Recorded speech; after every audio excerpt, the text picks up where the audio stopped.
Hello dear students, my YouTube channel Ajit Learning Centre में आप सभी को स्वागत है। मैं आज के वीडियो में आपको क्लास 8 का एनसीईआरटी मैथ प्रश्नावली 1.1 बताने जा रहा हूं। प्रश्नावली 1.1 चैप्टर परिमेय संख्या से संबंधित है।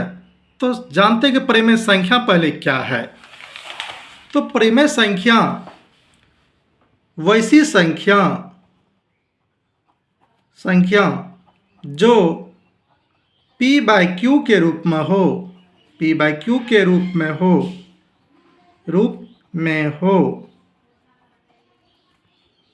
q 0 के बराबर न हो एवं p और q का HCF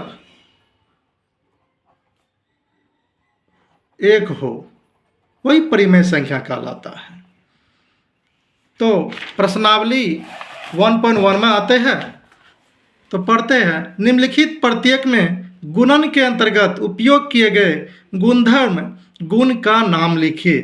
तो क्वेश्चन नंबर 1 में 3 क्वेश्चन है, ये बारी बारी से तीनों के बारे में जानते हैं। तो पहला क्वेश्चन है गुणात्मक तत्समक के बारे में पहले जान रहे हैं। गुणात्मक तत्समक,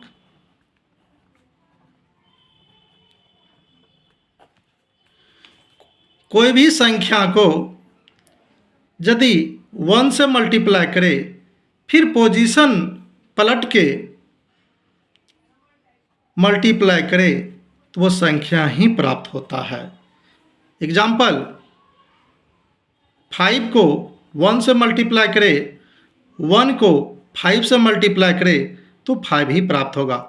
तो ओवरऑल पता चला कि कोई भी संख्या को 1 से मल्टीप्लाई करेंगे फिर उसका पोजीशन चेंज करके मल्टीप्लाई करेंगे तो वो संख्या ही प्राप्त होगा। तो पहला क्वेश्चन के आंसर है गुणात्मक तत्समक।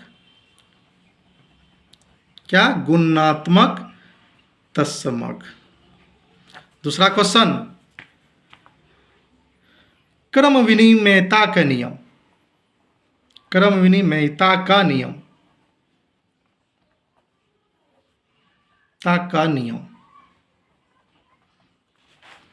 कोई भी दो संख्या को गुणा करते हैं फिर उसका पोजीशन चेंज करके गुणा करते हैं तो उसका गुना ही प्राप्त होता है। यही क्रम विनिमेयता के नियम है। जिस प्रकार से 3 गुना 2 फिर इसका पोजीशन चेंज करेंगे 2 गुना 3 तो 6 ही प्राप्त होगा। इसी प्रकार से -13/17 मल्टीप्लाई -2/7 -2/7 मल्टीप्लाई -13/17, ये दोनों में पोजीशन चेंज है, संख्या सेम है। तो ये क्रम विनिमेयता का नियम है। क्रम विनिमेयता का नियम है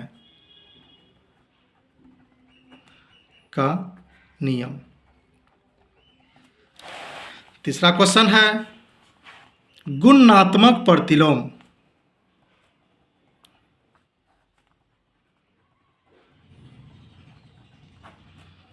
कोई भी संख्या को उसको पलट के यदि मल्टीप्लाई करे तो 1 प्राप्त होता है। यही गुणात्मक प्रतिलोम है।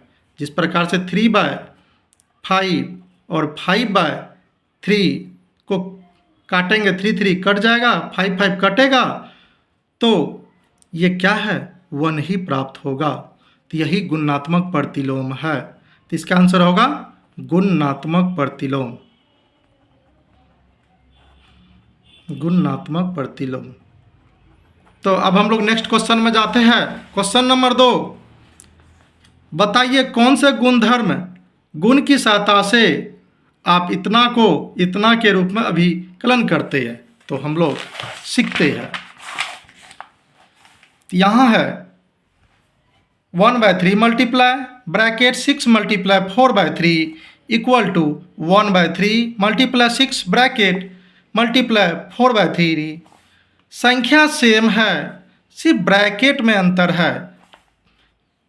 फर्स्ट स्टेप में लास्ट के दो संख्या को ब्रैकेट को लेकर मल्टीप्लाई किया, सेकेंड स्टेप में शुरुआत के दो संख्या को ब्रैकेट लेके मल्टीप्लाई किया।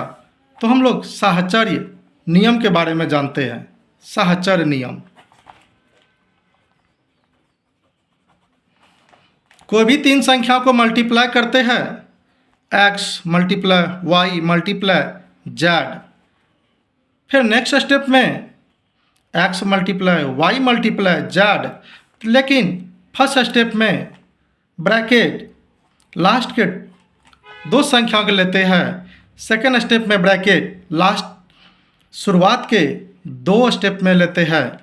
तो ये सब को यदि मल्टीप्लाई करेंगे तो संख्या प्राप्त होगा x multiply y into z, तो y z equal to x multiply y bracket है तो पहले ब्रैकेट के काम करेंगे, एक्स वाई मल्टीप्लाई जेड, तो प्राप्त होगा x y z equal to x y z. इसी प्रकार से यहाँ पर फर्स्ट स्टेप में लास्ट दो संख्याओं को ब्रैकेट लेके मल्टीप्लाई हुआ, फिर सेकेंड स्टेप में फर्स्ट दो संख्याओं को लेके ब्रैकेट लेके मल्टीप्लाई हुआ। तो ये किस नियम पर आधारित है? साहचर्य नियम पर आधारित है। साहचर्य नियम पर आधारित है। थैंक यू दोस्त।